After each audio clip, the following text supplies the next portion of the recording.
Le jeune homme que vous voyez présentement, mesdames et messieurs, c'est le champion Super Plume IBF de 1995 à 1997. Il s'appelle Arturo Gatti, et même s'il s'était exilé aux États-Unis depuis le début de sa carrière professionnelle, Gatti est toujours demeuré à Montréal et un Montréalais de cœur.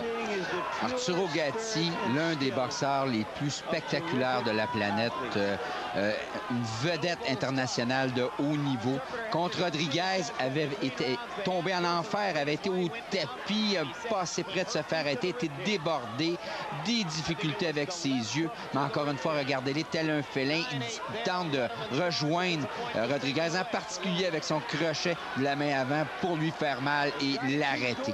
Donc ça, c'est du Gatti tout craché. On est au 6e engagement.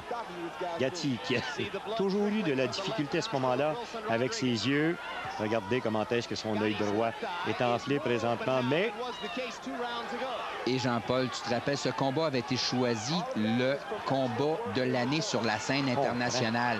Quand on considère tous les programmes de boxe au niveau mondial qui a lieu à tous les soirs pendant 365 jours, et celui-là, c'était le meilleur. Gatti, corps à corps. Crochet de la gauche, explosif. Et Gatti, encore une fois, quelques petits coups bas. Arturo, lui, ne fait pas de quartier. Et l'arbitre est appelé à travailler fort quand Gatti est sur le ring. On peut voir ici des combinaisons au corps pour faire baisser les gardes de Rodriguez. Et les coups à la cage thoracique de Gatti, disons que c'est quelque chose. Son crochet de la main avant au corps est dévastateur. Et encore là, on peut voir des travails des deux mains.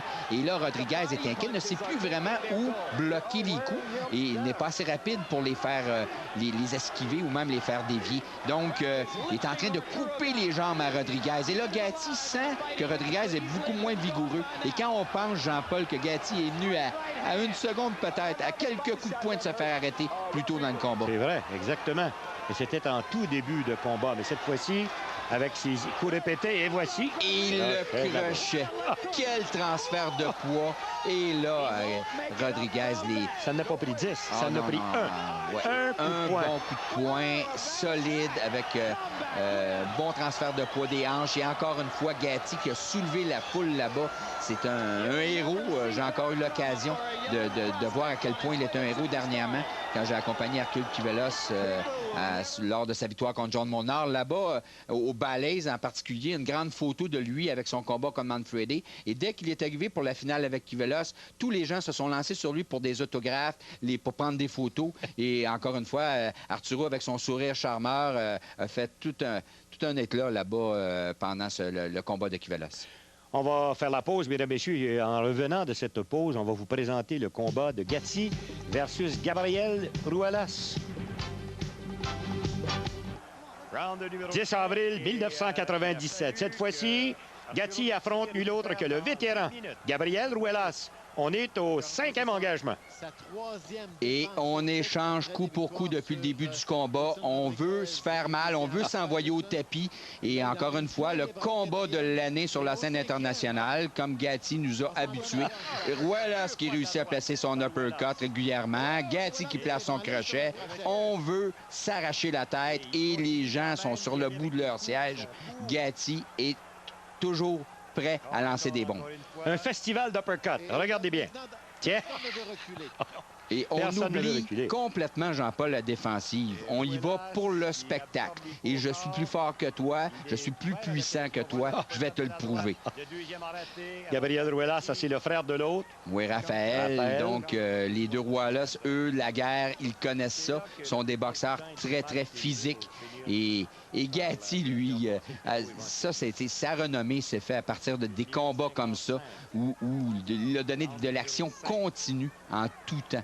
Tête à tête, corps à corps, c'est exactement ce qu'on voit présentement. Et Gatti, quand on le sent mal pris, c'est là qu'il est le plus dangereux, parce que lui, il se dit, oui, l'autre boxeur va ouvrir pour m'achever, donc sa défensive va être poreuse et je pourrais peut-être l'envoyer au tapis. Donc, une philosophie bien différente de la majorité des boxeurs que celle d'Arturo Gatti. Je pense qu'on a oublié la défensive. Hein? Et Ruelas qui continue, lui, à marcher dessus, se fait marteler. Et encore une fois, Gatti, un peu de sang sur le bord des yeux, comme à son habitude. Donc, Gatti ne veut pas seulement être spectaculaire, ça fait partie de sa philosophie de boxeur. Et il l'est énormément. Alors, vous comprenez pourquoi on l'appelle Thunder. Oh, encore une fois, crochet de la gauche. Le crochet, et on peut voir Ruelas là, a vraiment été ébranlé là-dessus et il l'a revenir, cherche à s'appuyer sur les câbles, mais ça allait vraiment pas bien pour lui. Aura tout tenté, mais a eu affaire à plus fort que lui. Et naturellement, à ce moment-là, Gatti, qui boxait chez les 130 contre Ruelas, il pesait 130 livres, 136 livres, exactement. 130, il était champion des super plumes. C'était sa 3e défense chez les super plumes. Et on sait qu'Arturo Gatti avait beaucoup de problèmes de poids à ce moment-là. A même abandonné sa couronne de champion du monde. Lui a une fiche de 4 victoires, aucune défaite en combat de championnat du monde. A dû l'abandonner par la suite. N'était plus capable de faire le poids. Bon, ben nous allons faire la pause et au retour, cette fois-ci, on va vous présenter Gatti versus Joe Hutchison. On poursuit avec nos champions québécois.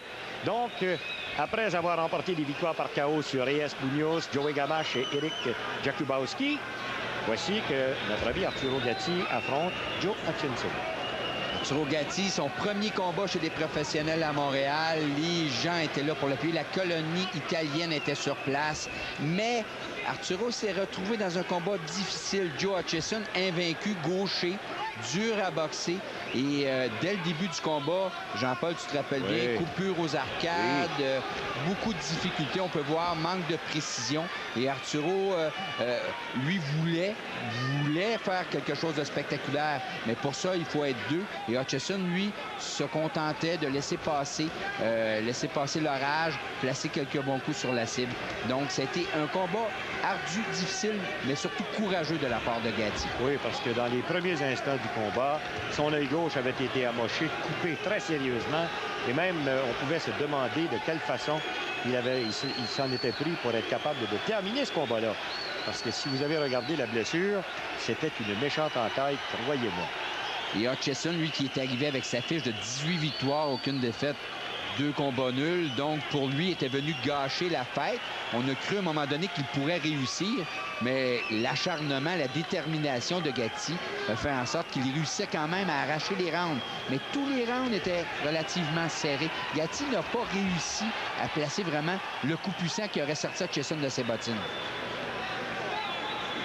Arturo Gatti qui amenait jusque-là, c'était son 3e combat, 1, 2, 3, oui, exactement. Son 3e combat au-dessus de 140 livres. Contre Joey Gamache, il avait pesé 141. Contre Jakubowski,